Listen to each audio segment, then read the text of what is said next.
नमस्ते बच्चों। मैं Vikas Dungarwal, government PG college Pratapgarh से। अपन ने कल भूकंप के विषय में पढ़ा था। आज भूकंप के विश्व वितरण के विषय में अपन जानेंगे। संसार के अधिकतम भूकंप उन क्षेत्रों में पाए जाते हैं जहां पर नवीन वलित पर्वत पाए जाते हैं। पहले जो भाग है, पहला पॉइंट है, सबसे ज्यादा कहां पाए जाते हैं? जहां नवीन वलित पर्वत हैं। ठीक है। पर्वत निर्माण क्रिया के कारण भूपटल में संतुलन में अव्यवस्था होने से ये भाग अस्थिर तथा कमजोर होते हैं। विश्व के 50% से अधिक भूकंप इन्हीं नवीन वलित पर्वतीय क्षेत्रों में पाए जाते हैं। दूसरा, जहां पर महाद्वीपीय मग्न ढाल काफी खड़े तथा तीव्र ढाल वाले होते हैं। दूसरे शब्दों में, भूमंडल के लगभग 40% भूकंप सागर तथा महाद्वीपों या द्वीपों के मिलन बिंदु पर पाए जाते हैं। यहाँ पर सागरीय जल आसानी से स्थल के नीचे रिस कर पहुंच जाता है तथा अधिक ताप के कारण गर्म होकर गैस रूप धारण करके भूकंप का कारण बनता है। यहाँ पर महाद्वीपीय ढाल के खड़े होने के कारण इस भाग के टूटकर गिरने से भी भूकंप के आने की संभावना रहती है। तीसरा, जहां पर ज्वालामुखी क्षेत्र पाए जाते हैं, यद्यपि भूमंडल के ज्वालामुखी क्षेत्र तथा भूकंप क्षेत्र का क्षेत्र एक नहीं है, यद्यपि अधिकांश ज्वालामुखी उद्गार भूकंप को जन्म देते हैं। चौथा पॉइंट, जहां पर दरार अथवा भूपटल भ्रंश की क्रिया रहती है, जैसे अफ्रीका का पूर्वी भाग। भूकंप का गहन अध्ययन करने के बाद विद्वान मांटिसस डी वेलोर ने यह निष्कर्ष निकाला कि सागरी किनारों पर पाए जाने वाले वलित वाले पर्वतों के बाह्य ढाल अर्थात सागर की तरफ वाले ढाल पर अधिक संख्या में भूकंप आते हैं, क्योंकि सागर की ओर इनका ढाल अधिक तीव्र होता है। दोनों अमेरिका के पश्चिमी तट तथा एशिया के पूर्वी तट इसके प्रमुख प्रमाण हैं।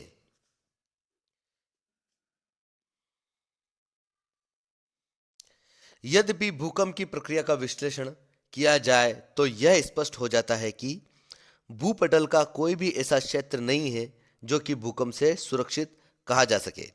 कभी कभी तो ऐसे स्थानों पर अनायासी भूकंप आ जाते हैं जिसके विषय में पहले से जरा भी संभावना नहीं रहती। उदाहरण के लिए 1929 में नोवास्कोशिया तथा न्यूफाउंडलैंड के बीच केबट जलडमरू मध्य में आया हुआ वेगवान भूकंप पूर्ण रूपेण अप्रत्याशित ही था। इस प्रकार संयुक्त राज्य अमेरिका के मोंटाना प्रांत का हेलना भूकंप भी अनायास ही अनुभव किया गया था। 11 दिसंबर 1967 का प्रायद्वीपीय भारत का कोयना भूकंप जहां पर अनुभव किया गया था, वहां पर पहले भूकंप की आशंका तक नहीं थी, क्योंकि यह भाग भूपटल का प्राचीनतम दृढ़ तथा व्यवस्थित स्थिर भूखंड माना जाता है। इन सब बातों से यह स्पष्ट है कि भूकंप क्षेत्र प्राय अनिश्चित होते हैं, यद्यपि भूकंप क्षेत्रों को कुछ निश्चित निर्दिष्ट पेटियों में विभाजित करते हैं। प्रशांत महासागर तटीय पेटी।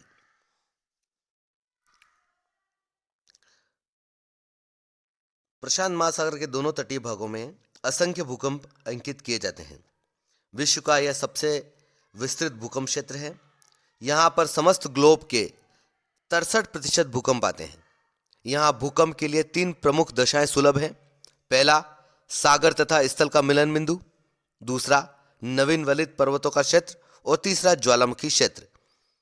उत्तरी तथा दक्षिणी अमेरिका के पश्चिमी तट किनारे पर, उत्तर में अलास्का से लेकर दक्षिण में चिली तक रॉकीज तथा एंडीज नवीन मोड़दार पर्वतों का विस्तार है। यह पर्वतीय क्षेत्र ज्वालामुखी क्षेत्र भी हैं, अतः इन भागों में प्रतिवर्ष कई भूकंप के धक्के अंकित किए जाते हैं। परंतु इनका तात्पर्य यह नहीं है कि समस्त पश्चिमी क्षेत्र अमेरिका भूकंप से प्रभावित है। पनामा जलडमरू, उत्तरी मेक्सिको, दक्षिणी कैलिफोर्निया, ऑरेगन, वाशिंगटन तथा ब्रिटिश कोलंबिया अब तक भूकंप से अप्रभावित हैं। इस विस्तृत पेटी की दूसरी शाखा एशिया के पूर्वी भाग में कमचटका से प्रारंभ होकर एशिया महाद्वीप के पूर्वी तटीय भाग को सम्मिलित करके क्यूराइल द्वीप, जापान द्वीप तथा फिलीपाइन द्वीप को मिलती हुई पूर्वी द्वीप समूह तक पहुंचती है।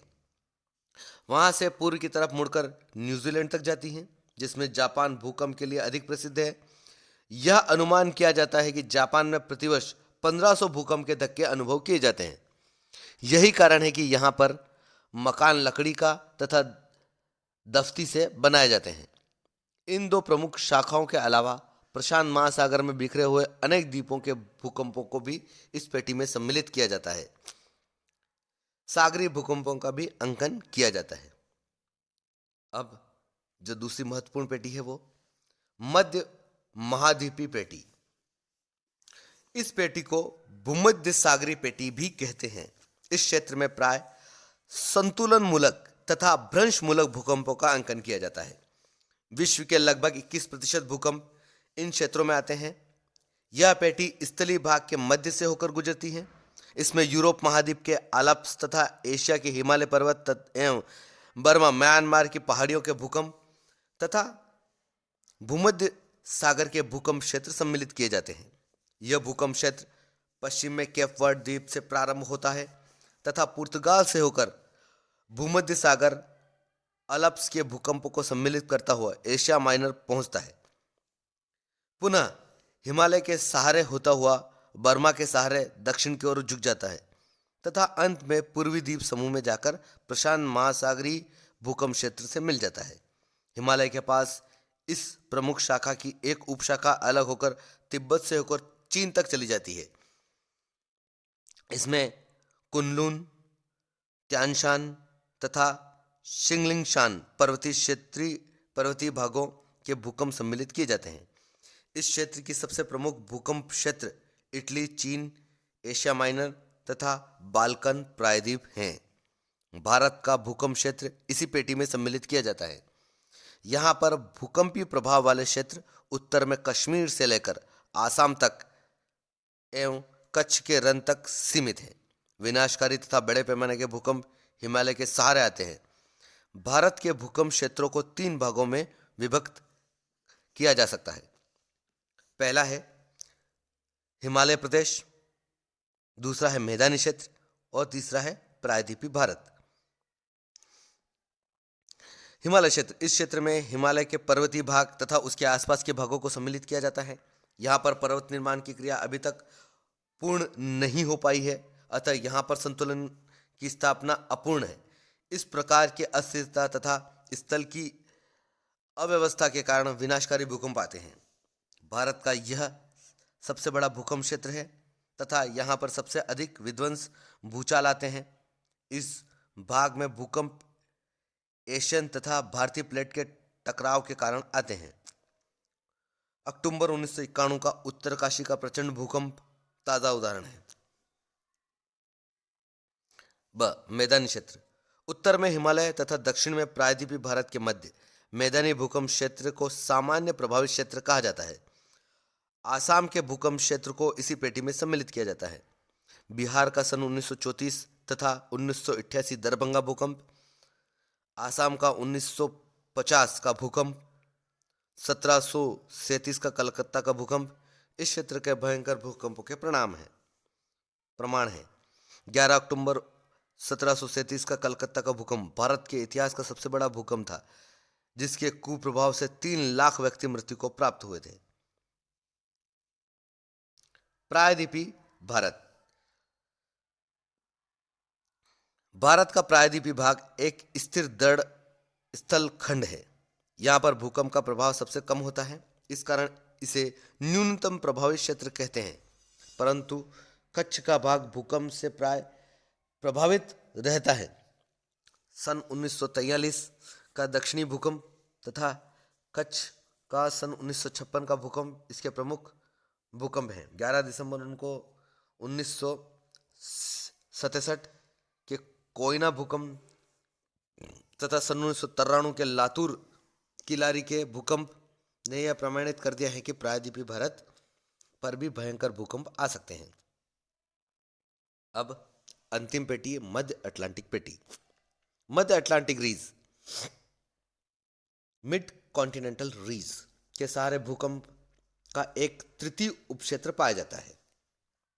यह उत्तर में स्पिट्सबर्जेन तथा आइसलैंड से प्रारंभ होकर आंध्र महासागर के मध्यवर्ती उभार के सहारे बोवेट द्वीप तक विस्तृत है। इसमें सर्वाधिक भूकंप भूमध्य रेखा के आसपास पाए जाते हैं। चौथा, अन्य क्षेत्र। मध्य महाद्वीपीय पेटी की ही एक शाखा नील नदी से होकर अफ्रीका के पूर्वी भाग में दक्षिण तक फैली है। इस पेटी में पूर्वी अफ्रीका के दरारी घाटी क्षेत्र के भूकंप सम्मिलित किए जाते हैं। यहाँ पर खासकर भ्रंश मूलक भूकंप आते हैं। अदन की खाड़ी से एक अन्य उपशाखा अरब सागर में जाती है। हिंद महासागर के भूकंप भी इसी पेटी में सम्मिलित किए जाते हैं। भूकंप के प्रभाव, आप खुद जान रहे हैं कि भूकंप के क्या प्रभाव हैं। विनाशकारी प्रभाव हैं। इससे इमारतें धराशायी हो जाती हैं और जनधन की अपार हानि होती है। रचनात्मक वस्तुओं की क्षति, रचनात्मक वस्तुओं में आप देख ही रहे हो, जो बड़ी बड़ी इंडस्ट्रियां खत्म हो जाती है, रेल की पटरियां, मानव बस्तियां, ये सारी चीज़ें जो है वो खत्म हो जाते हैं। नगरों का नष्ट होना, बहुत सारे नगर तक समाप्त हो जाते हैं। कोलकाता का भूकंप जो है उसमें बहुत विनाशकारी भूकंप था, 3 लाख लोगों की मृत्यु हुई थी। तो इस प्रकार से एक पूरा नगर ही समाप्त हुआ था। आग का लगना, दरार का निर्माण होना, भूसंखलन, स्थल भाग में उभार तथा धसाव, बाढ़ आदि आ जाती है। और समुद्र में जो है जल तरंगों का आविर्भाव होता है, जिससे सुनामी वगैरह आ जाती हैं।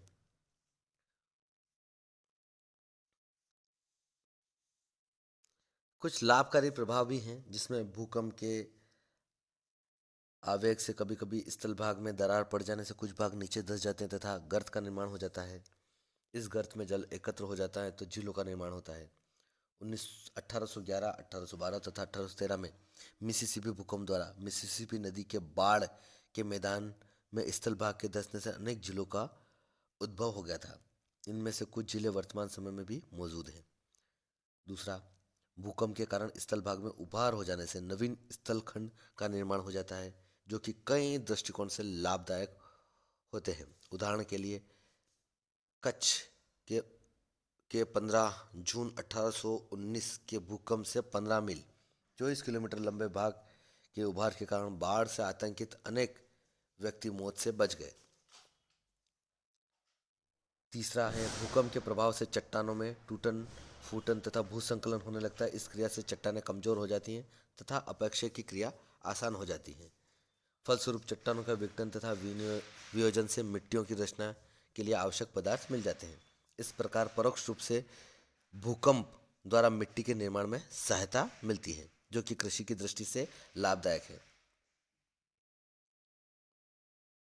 भूकंप के प्रभाव से कभी कभी चट्टानों में वलन तथा ब्रशन अथवा फटन हो जाती है, जिस कारण से कई प्रकार के जल स्रोतों का उद्भव होता है, जिसमें से गर्म जल स्रोतों से कई प्रकार के लाभ होते हैं। इनमें से कुछ गर्म जल स्रोतों से खनिज आदि का भी अपस्रवण होता है, जो स्वास्थ्य की दृष्टि से अधिक महत्वपूर्ण होते हैं। उदाहरण के लिए गंदगी, गर्म जल स्रोत।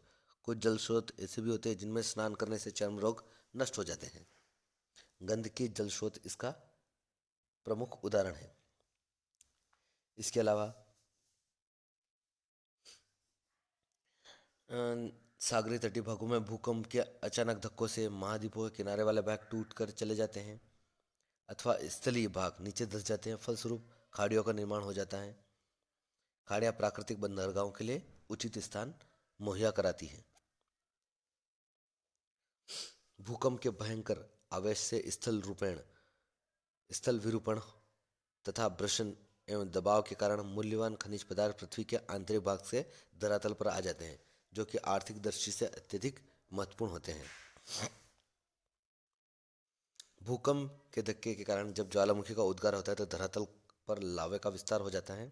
इसी लावे से मिट्टी की संरचना होती है, जो कि कपास तथा गेहूं के लिए अत्यधिक उत्तम या बहुत ही ज़्यादा लाभकारी होती है।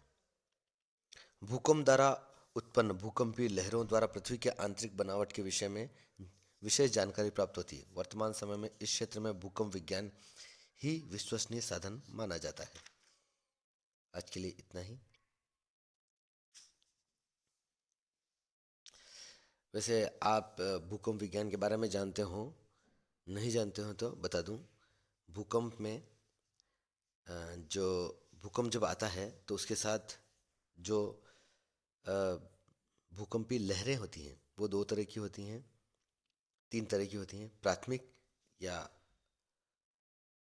चलो इनके विषय में अपन अगली क्लास में पढ़ेंगे। आज के लिए इतना ही।